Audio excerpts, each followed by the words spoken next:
Itu saya turun ke anak saya. Kalau saya kan emang dari kecil ya. Pertama dulu saya disembunyikan, digendong sama Gondorowo. Itu udah pernah. Gendong sama Jadi genderuwo. jalan-jalan saya dibawa Gondorowo itu dari jam 5 sore sampai ke jam 4 subuh. Itu kapan, Bu? Masih umur sebelum SD. Oh, lah. Iya. Itu jadi jalan-jalan. Saya tuh diketiakin, digendong. Saya pengen lihat apa yang namanya wajahnya. Tapi dia menolak. Jangan, kamu nanti takut kalau lihat wajah saya gitu. Oh, bentuknya apa, Bu, yang Ibu lihat? Berarti Ya orang gede tinggi itu, yang hitam itu. Oh, Iya. berarti secara wajah tidak terlihat ya, Bu? Ya, lihat, akhirnya saya lihat. Setelah kakek saya waktu itu panggil, kamu pulangin ya, cucu saya itu dipulangin gitu. Cucu saya dipulangin ya, ditaruhlah saya lewat jendela, kaca yang pecah, ditaruh kembali di tempat tidur saya. Oke. Begitu. Berarti Emang dari berarti memang niatnya memang mau diambil gitu ya, Bu ya? Niatnya cuma ya, niatnya mau diambil tadinya gitu. Oh, berarti Ibu Wida memang sudah ada keturunan berarti, Bu ya? Sampai dari kakek mungkin ya? Ya dari leluhur saya, kakek. Oke. Ya leluhur. Jadi saya tuh geger itu dulu ya nyari saya. Jadi sampai nenek saya tuh sampai panggil istilahnya besannya nenek dari ibu gitu kan. Semuanya digerakkan. Jadi kakek saya itu berdoa ya kan. Salah satu mediasi, tolong kembalikan cucu saya itu tidak salah apa-apa gitu. Dikembalikan. Jadi tempat tidur saya itu ada kaca pecah. Disitulah saya diambil. Nah, diambil gitu, dibawa saya. Padahal nggak jauh loh dari rumah itu, basah juga enggak. Tapi orang udah ke hutan-hutan nyarinya gitu. Oh, berarti memang rumah pada saat itu memang dekat sama hutan berarti memang pada saat itu. Nah, deket ada kebun pisang dulu ya di kebun, sana di hilir sana itu ada pembuangan zaman PKI dulu ya. Banyak jenazah-jenazah yang tidak ditemukan dulu. Keluarga-keluarga hilang itu dilemparnya di sana. Itu yang tahu. Saya kan orangnya orang penasaran. Iya, betul. Jadi saya tuh pengen lihat itu tempat yang namanya dibuang-buang mayat dulu, ada orang yang nggak dikenal dibuangnya di sana gitu. Penasaran lah ya Nah, gimana. jadi gara-gara penasaran itulah makanya saya digituin. Betul. Biasanya memang dari awal itu penasaran pasti. Orang-orang indigo itu berawal dari penasaran kayak gitu. Kalau saya dulu dari kesurupan, saya sering banget kesurupan SMP itu sering kesurupan setiap malam kesurupan. Ketika ya saya selalu bilang di podcast manapun kalau saya diundang podcast pasti dulunya basicnya kesurupan. Karena kan di area wilayah tempat tinggal saya memang angker gitu kalau orang bilang. Jadi kayak mungkin karena saya dulu masih kecil terus juga takut sama namanya hantu dan akhirnya sering kesurupan secara jangan langsung terbuka sendiri pandangannya kayak gitu. Kalau saya kayak gitu dulu. Nah, ada lagi saya terpanggil ya di daerah Lampung. Ada SMK Mutiara kesurupan massal kala itu. Nah, saya ditelepon lah sama ade, Mbak, kamu cepat ke sini malam ini juga. Kenapa? Sepertinya kakak kita yang satu ini katanya udah meriang-riang. Karena di SMK ada kesurupan massal. Berangkatlah jam 2 malam saya. Jam 2 malam. Estafet saya ke Lampung. Sampai saya tuh naik kapal cepat. Tempuh dalam jangka beberapa menit gitu kan. Seperti itu. Jadi benar-benar saya di situ melihat tuyul banyak banget. Tuyul, bayangin. Ya ampun, kata saya, ini tuyul kok banyak banget, saya bilang ya kan. Dia kan bisa nyerupain siapa aja kan, ngomong begini-begini jadinya gitu. Saya melihat tuyul sebanyak itu. Bayangin. Itu posisi jam berapa, Bu? Ya maghrib. Oh, maghrib melihat tuyul banyak itu. Nah, jadi begitu jam setelah maghrib, temannya adik saya ini namanya Dewi, dulu besar tinggi, udah matanya belok pula ya kan.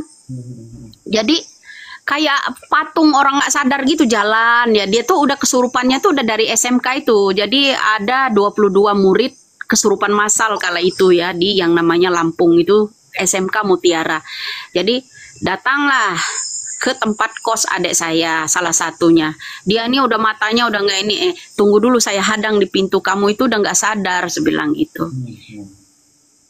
Nah, tapi pengikut ada yang ngikutin dari belakang nih, ya berupa orang tuyul tuyul itu yang banyak. Jadi kesurupan lah akhirnya adik saya. Dia benar-benar mau nyampar adik saya. Nah, tapi saya selesaikan malam itu juga. Bagi itu apa dibekep gitu. Jadi ini sepertinya ada kelanjutan episode dari kasus Vina kedua menurut saya ini. Ya hampir mirip masalahnya. Atau mungkin yang saya takut adalah hanya untuk mengalihkan sebenarnya. Nah itu seperti itu. Ya pendapat Evander hampir nyamain saya nggak? Jadi ya seperti itu, Van. Kalau saya pribadi ketika tadi mencoba untuk melihat secara itu ya. Kalau tadi itu aku ngerasa kok kayak ada yang kayak membentengin. Itu kalau saya tadi ngeliat kayak ada kok. Ada orang yang ngerecokin sebuah tangan ya, tangan warna hitam itu ya. Tangannya begitu dia ngerecok ya. Ngerecok juga. Makanya saya agak-agak ketawa dia kan iniin ngerecok juga gitu. Betul. Jadi kayak episode seterus dari kasus Vina juga ini. Iya, Sepertinya kasus suaminya seseorang ini sepertinya berlanjut seperti kasus Vina juga. Ya kan? Bedanya Vina ini yang disampaikan Vina itu apa? Ada temannya itu kan bertiga, teman akrabnya itu. Yang satu sosoknya postur tubuhnya agak gemuk. Ya dulu dia tidak memiliki apa sejenis hitam di muka atau apa gitu, nggak ada, polos-polos saja. Nah setelah ada kejadian beberapa itu dia melanjutkan pendidikan katanya, ikut pendidikan. Jadi bayangin selama 8 tahun tuh pendidikan kan sudah tamat kan, gitu, itu Van. Jadi apa ya, hampir menyamai juga dengan kasusnya Vina gitu.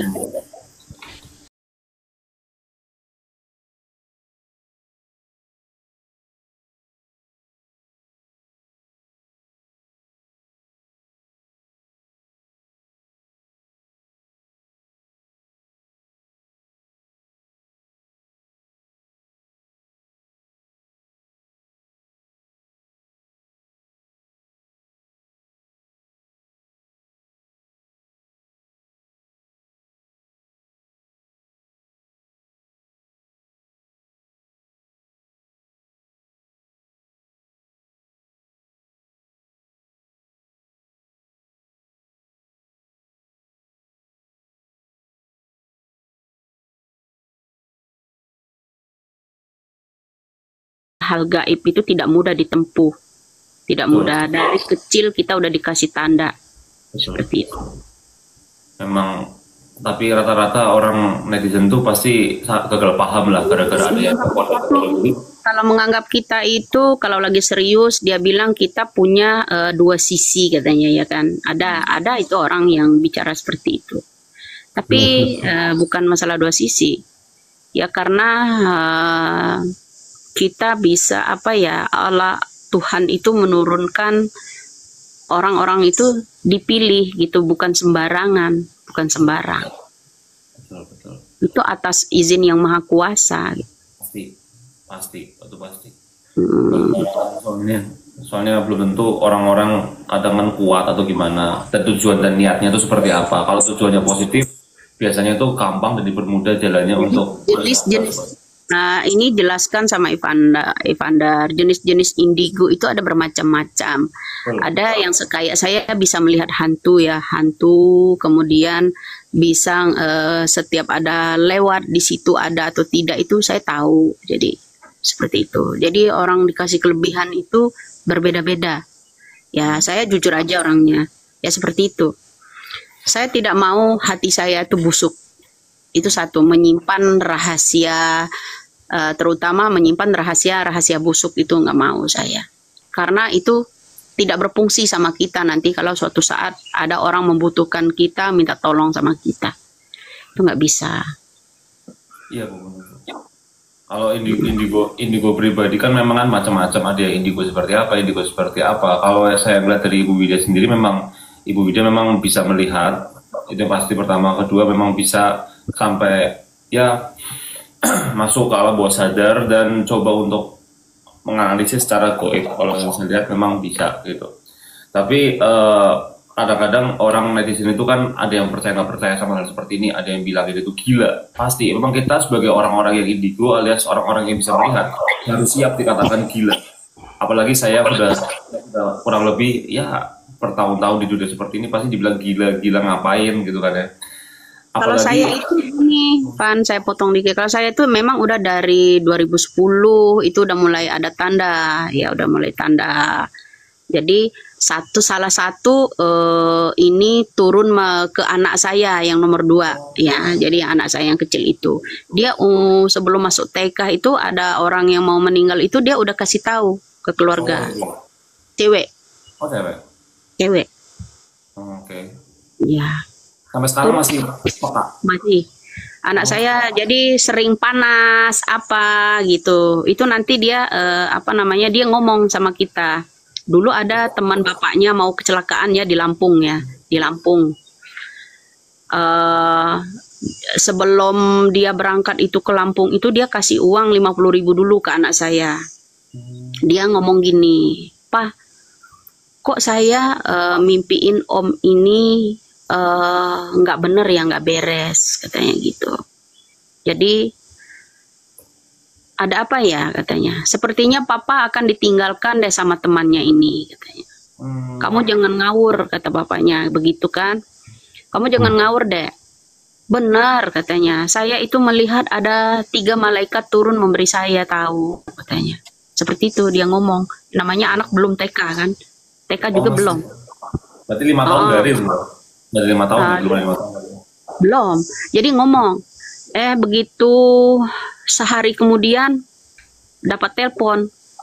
Jadi pihak kepolisian yang di Lampung itu handphonenya itu kebetulan nggak dikunci, jadi langsung telepon ke saya, telepon ke bapaknya. Jadi bapaknya yang tahu teman akrabnya gitu, yang sering teleponan sebelum berangkat izin gitu, sebelum apa-apa tuh izin. Jadi disitulah saya udah ini. Jadi bapaknya udah beberapa kali ya, ada 4 kali bukti ya. Jadi seperti itu. 4 kali bukti dari anak saya itu udah apa ya, Oh, membuktikan ya. itu.